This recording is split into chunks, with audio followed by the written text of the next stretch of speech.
Capítulo 6. Escravo dos vícios. Há algo mais que precisamos falar sobre Laura e sobre o porquê de ela ter decidido permanecer solteira, investindo todas as forças na carreira. Ela não confia nos homens. Não apenas por causa da experiência negativa que teve com seu pai na infância, perdendo aquele que deveria ter sido seu referencial de masculinidade, mas também porque conhece homens indignos de sua confiança. Laura sabe que muitos homens estão envolvidos com algum tipo de pornografia. Como defensora dos direitos da mulher, ela sentia arrepios ao pensar em se relacionar com um homem que vivesse comparando suas formas com as de atrizes idealizadas. Tinha aversão a ser usada como um objeto por um homem cheio de fantasias depravadas. Amigos de Paulo até tentaram convencê-lo de que faria bem a ele e ao seu casamento assistir a alguns filminhos. Contudo, ele sabia o que estava produzindo o esfriamento de sua relação conjugal. Não era falta de erotismo, de pimenta, mas de amor, companheirismo e diálogo, coisas que o dia a dia estressante lhe estava roubando. Além disso, como ele poderia ver pornografia e depois olhar os olhos puros de seus dois filhinhos, especialmente da garotinha que gostava de lhe escrever cartinhas? Um dia, sua menina cresceria e ele jamais poderia conceber a ideia de que ela fosse tratada como objeto sexual diante das câmeras, para o deleite de uma plateia com olhos sujos e mente deturpada. Felizmente, Paulo estava entre os homens que procuram evitar o conteúdo pornográfico que tomou conta do mundo. O problema fica ainda mais grave quando se percebe que as crianças têm tido acesso cada vez mais fácil à pornografia. Segundo um estudo feito pela empresa de segurança eletrônica Symantec, há alguns anos, as palavras sexo e pornografia estavam entre as 10 mais procuradas por crianças na internet. Por esse e outros motivos, é preciso conversar com as crianças a respeito das vantagens e desvantagens da internet, bem como sobre os perigos de uma navegação sem critérios. Gregory Smith, vice-presidente e diretor executivo de informação do Departamento de TI da World Wildlife Fund, diz que deixar a criança diante de um computador com acesso à internet sem qualquer tipo de monitoramento é a mesma coisa que colocá-la em uma esquina e não ficar vendo o que acontece. Efeitos do consumo de pornografia. Uma pesquisa feita pela Universidade de Pádua, na Itália, constatou que 70% dos homens jovens que procuravam neurologistas por ter um desempenho sexual ruim admitiam o consumo frequente de pornografia na internet. Outros estudos de comportamento sugerem que a perda da libido acontece porque esses grandes consumidores de pornografia estão abafando a resposta natural do cérebro ao prazer. Ao substituírem os limites naturais da libido por uma intensa estimulação, acabam prejudicando a resposta à dopamina. Esse neurotransmissor está por trás do desejo, da motivação e dos vícios. Se o prazer está fortemente ligado à pornografia, o sexo real parece não oferecer tanta recompensa. Essa seria a causa da falta de desejo em muitos homens. No livro Ligado à Intimidade, como a pornografia sequestra o cérebro masculino, William Struthers, da Faculdade Reaton, recorre à neurociência para explicar por que a pornografia é tão viciante para a mente masculina. A questão central é a intimidade. Homens buscam tudo, desde a pornografia às prostitutas, para satisfazer suas necessidades emocionais mais profundas. Eles são direcionados a buscar intimidade sexual, afirma. De acordo com Struthers, ver imagens pornográficas cria novos padrões nas ligações neurais e o hábito reforça essas ligações. Neste ponto, a comparação aos efeitos viciantes do consumo de drogas se torna inevitável. Tolerância é quando, como resultado de uma exposição a uma substância, o corpo se ajusta para que a exposição seguinte, aos mesmos níveis de substância, resulte num efeito menor. Se tomo a mesma dose de uma droga vez após vez e meu corpo começa a tolerá-la, precisarei tomar uma dose maior da droga para ela ter o mesmo efeito que tinha com uma dose menor na primeira vez. Portanto, o vício em sexo age como uma polidroga, entregando uma excitação emocional e sensorial, energizando a sexualidade masculina. Como identificar o vício em sexo? Se você observar em si mesmo, em seu cônjuge ou em algum amigo ou familiar, 2, 3 ou mais dos indicadores comportamentais, poderá estar diante de um caso de vício sexual. Deverá falar com a pessoa de maneira calma, sem acusações e com disposição para ajudar.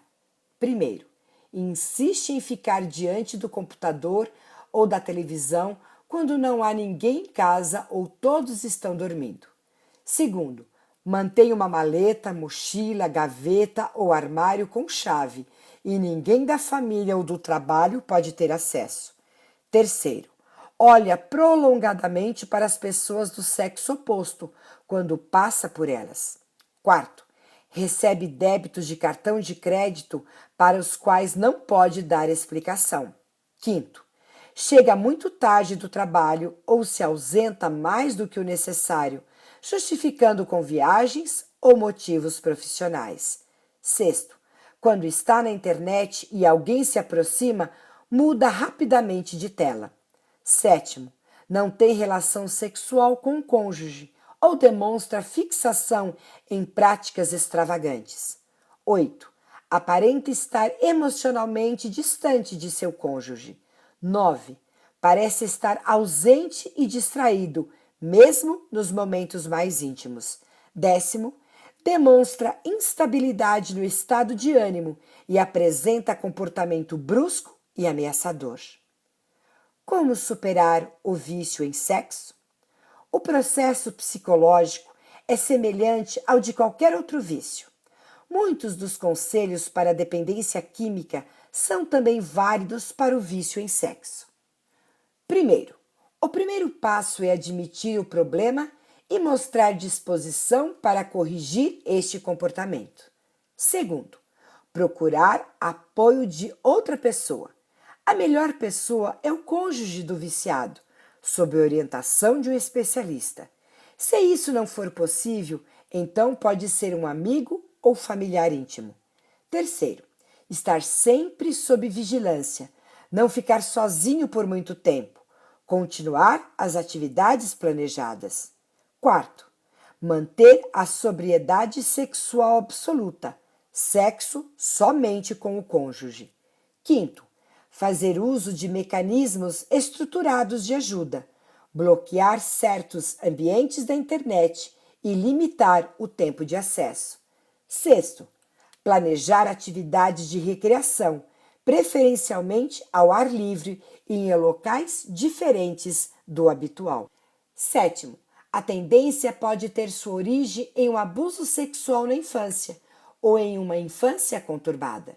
Nesse caso, o plano de reabilitação deve vir acompanhado da psicoterapia formal, para se aprofundar em assuntos do passado e eliminar os conflitos. Oitavo, para a pessoa que dará apoio, seja compassiva e trate o viciado como alguém doente, que precisa se recuperar. Ele precisa aceitar sua responsabilidade. Uma vez aceita e aplicada, não deve ser recriminado ou criticado excessivamente por sua conduta inaceitável. Ele precisa de compreensão, simpatia e apoio. Vício em cigarro. Assim como a pornografia, outros vícios têm prejudicado ou mesmo destruído a vida de milhões de pessoas. O tabagismo, por exemplo, tem diminuído em muitos países, mas aumentado em outros. O cigarro tem muita popularidade entre os jovens. A nicotina tem alto poder viciante e representa uma enorme barreira para o abandono do hábito. Se você deseja parar de fumar, siga esses passos. Primeiro, examine seus hábitos. Há em sua vida uma infinidade de laços invisíveis que o ligam a objetos e situações que o estimulam a fumar. Reveja essas circunstâncias e evite-as ou se prepare para resistir. Ao deitar, acordar, tomar café, em uma reunião com amigos ou sentar em sua cadeira preferida, ao ficar sozinho em algum lugar, ao finalizar uma refeição e etc. Fuja dessas situações. Segundo, procure novos ambientes. Mude seus horários, suas reuniões e locais costumeiros. Faça atividades saudáveis ao ar livre e ambientes que relaxem. Terceiro, inclua seus amigos e familiares. Conte a todos que decidiu parar de fumar. Certamente eles o apoiarão. Se for possível, una-se a alguém que também queira abandonar o vício e, ao se reunirem, ambos darão e receberão ânimo. Quarto, cuide da alimentação. A desintoxicação deve ser acompanhada de muitas frutas e verduras. Beba muita água e sucos cítricos. Isso o ajudará a eliminar a nicotina e a desejar cada vez menos o cigarro. Quinto, faça exercícios. O exercício físico o fará relaxar das tensões da desintoxicação e lhe proporcionará um bom estado de ânimo. Sexto, dê um prêmio a você mesmo. Estabeleça recompensas para o ciclo de alguns dias de vitória. Vá a um lugar especial ou compre uma roupa com o que você economizou sem os cigarros. Sétimo, busque apoio na dimensão espiritual. Muitos viciados desprezam esse meio e não obtêm êxito. Experimente conversar com Deus como se estivesse falando com um amigo e peça a Ele forças para vencer o vício. Atenção para a cafeína. Muitos pensam que a cafeína está longe de ser uma droga, mas o Manual Psiquiátrico DSM-5 especifica a intoxicação por cafeína quando a pessoa ingere 250 miligramas ou mais em um único dia. Exemplo, acima de 2 a 3 xícaras de café coado. Os chamados energéticos chegam a ter mais cafeína que o café. Os efeitos do consumo dessa substância são agitação, nervosismo, insônia, diurese, compressão muscular, problemas digestivos, dificuldade para pensar e falar, taquicardia e agitação psicomotora. Os seguintes produtos contêm quantidades variadas de cafeína. Energético, 240 ml contém de cafeína 75 a 80 mg. Cafezinho expresso, 30 ml. De cafeína contém 47 a 75 mg. Xícara de café instantâneo, 237 ml. Contém de cafeína 27 a 173 mg. Refrigerante tipo cola, 355 ml. De cafeína, 23 a 47 mg. Xícara de chá preto, 237 ml. Contém de cafeína, 14 a 70 mg. Barrinha de chocolate, 20 gramas. Contém de cafeína, 12 a 40 mg. Círculo vicioso. A felicidade tem sido definida como a ausência total de vícios. E não nos referimos somente aos vícios em drogas pesadas ou ilegais, sexo compulsivo, jogos de azar, jogos eletrônicos e internet. Existem substâncias comuns que também viciam, como bebidas alcoólicas, cigarro e café. Essas substâncias são denominadas psicoativas porque afetam a função mental. Inclusive, existem viciados em dietas, medicamentos e em exercício físico. O círculo vicioso das drogas é muito perigoso, quer sejam legais ou ilegais, com componentes químicos ou não, ocasionando prejuízo para a saúde. Todos os vícios tiram a liberdade dos que sofrem dessa dependência. Além do mais, causam riscos muito sérios. Dependência. As drogas ou a dependência química criam o desejo de reincidir no seu uso, e quando mais se satisfaz esse desejo, mais ele se torna. Tolerância. O usuário da droga precisa de doses cada vez maiores para alcançar efeitos semelhantes aos anteriores. Síndrome de abstinência. Pode ser psicológico, uma inquietação extrema por não poder ter acesso à droga ou realizar a conduta desejada. Também pode ser físico, pelo fato de o organismo estar habituado à substância e não conseguir a dose. Os sintomas de abstinência apresentados são insônia, agitação, palpitações, suor, náusea, vômitos e etc. Efeitos sobre o cérebro nos viciados químicos.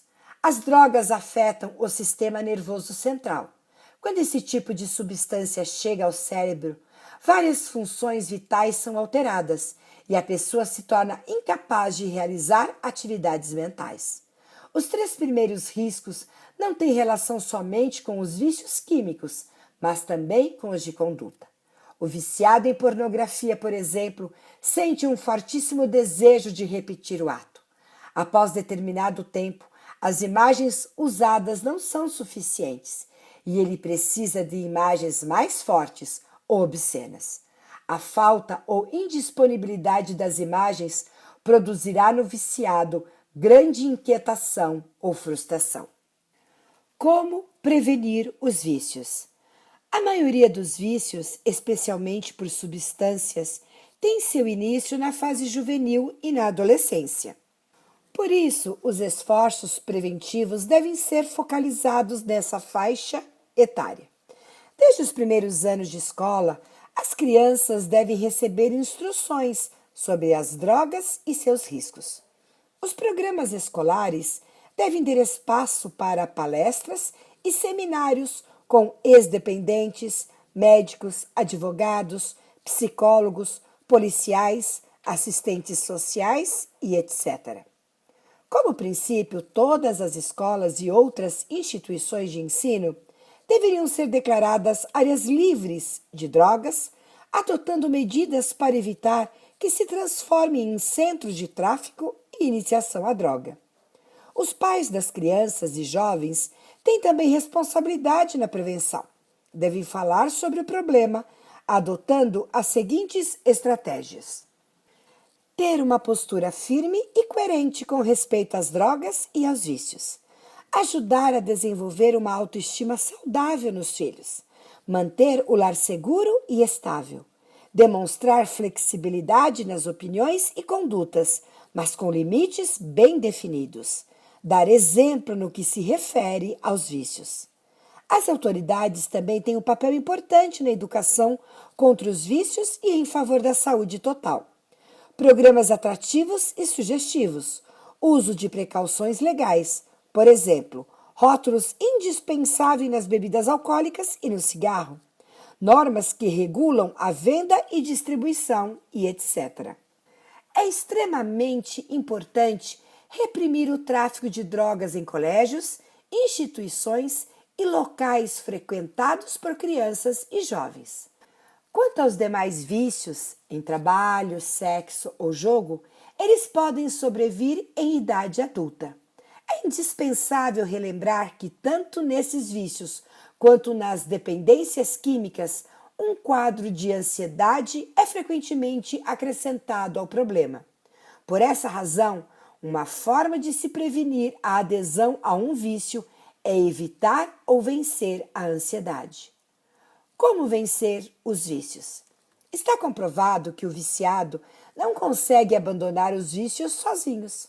Ele precisa de apoio social, profissional e espiritual.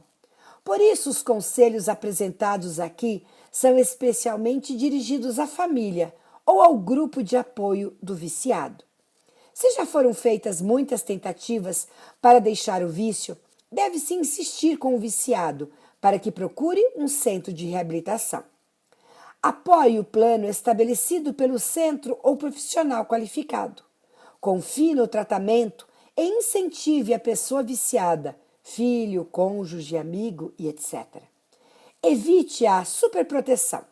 É uma grande tendência proteger as pessoas que amamos, mas nessas circunstâncias é necessário manter firmeza no que se refere ao tratamento. Recompense as vitórias, pois o viciado precisa de reforços externos para alcançar novos objetivos. Podem ser alimentos, filmes, passeios, jogos, livros, visitas e etc., de acordo com a preferência e as circunstâncias.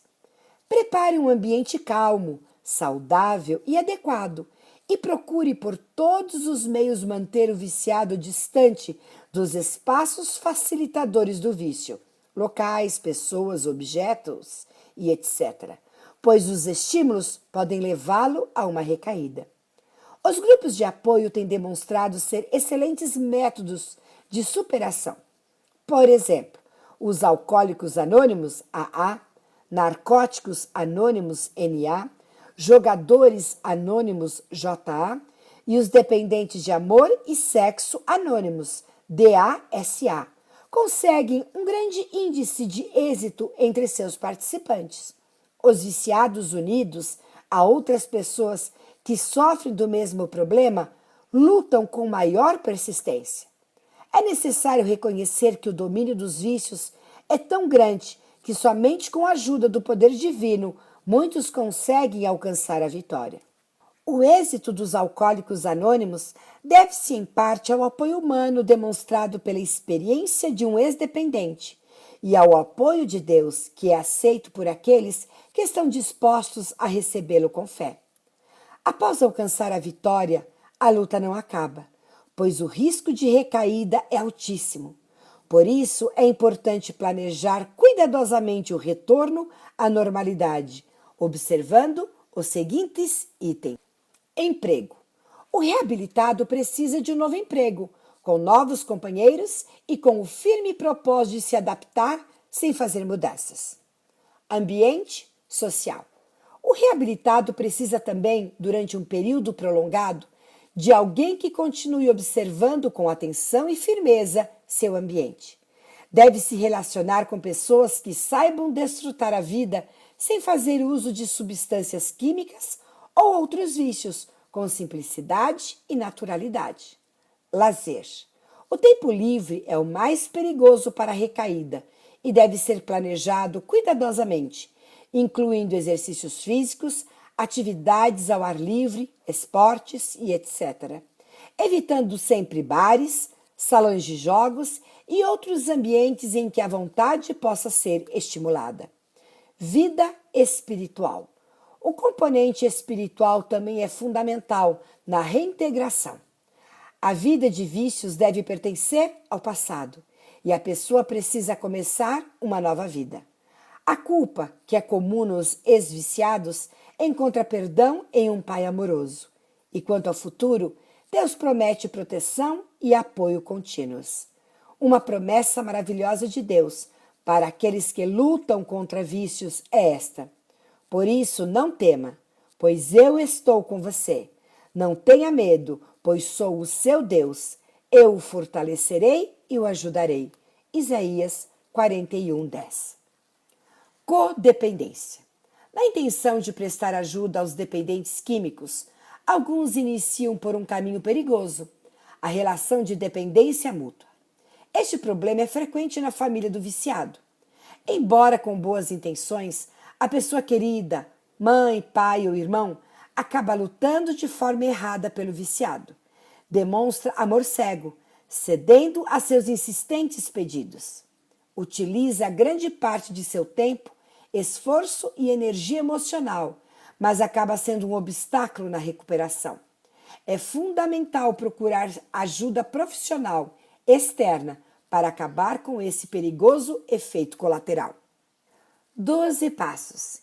Inicialmente criados pelos Alcoólicos Anônimos, esses princípios também são utilizados com êxito pelos que procuram abandonar ou já abandonaram os jogos de azar, a gula ou o sexo compulsivo? Primeiro, admitimos que não temos força para vencer nossos vícios. Segundo, estamos convictos de que há um poder superior Deus a nós, com capacidade de restaurar nossa saúde. Terceiro, decidimos submeter nossa vontade e nossa existência ao cuidado de Deus, de acordo com o conhecimento que cada um tem de Deus. Quarto, fazemos um inventário moral de nossa vida, sem medo e com a devida introspecção. Admitimos diante de Deus, de nós mesmos e de qualquer ser humano que somos da mesma natureza que nossas más ações. Sexto, estamos inteiramente preparados para que Deus elimine todos os nossos defeitos de caráter. Sétimo, com humildade, pedimos a Deus que elimine nossos erros. Oitavo, fazemos uma lista de todas as pessoas às quais temos causado algum prejuízo e nos dispomos a corrigir o mal praticado. Nono, corrigimos o mal praticado em todos os casos possíveis, exceto naqueles em que seja prejudicial para essas ou outras pessoas. Décimo, continuamos fazendo um inventário pessoal e, diante de um equívoco, o reconhecemos imediatamente. 11º, temos o compromisso de orar e meditar para melhorar nosso contato com Deus, do modo como cada um conhece Deus. Nossa oração é unicamente para conhecer sua vontade e obter a força necessária para praticá-la. 12º, havendo chegado a um despertamento espiritual, como resultado desses passos, pretendemos levar essa mensagem a outros dependentes e praticar esses princípios em todos os aspectos de nossa vida. Os grupos de apoio têm alcançado grande êxito durante décadas. Os fundamentos principais são confiança em um Deus de amor como principal autoridade e fonte de poder, sobriedade total como meta, compromisso de ajudar pessoas que queiram abandonar seus vícios e a confidencialidade entre os participantes. Fim do capítulo 6, Cibele Brunelli. Este áudio é uma produção do Máxina.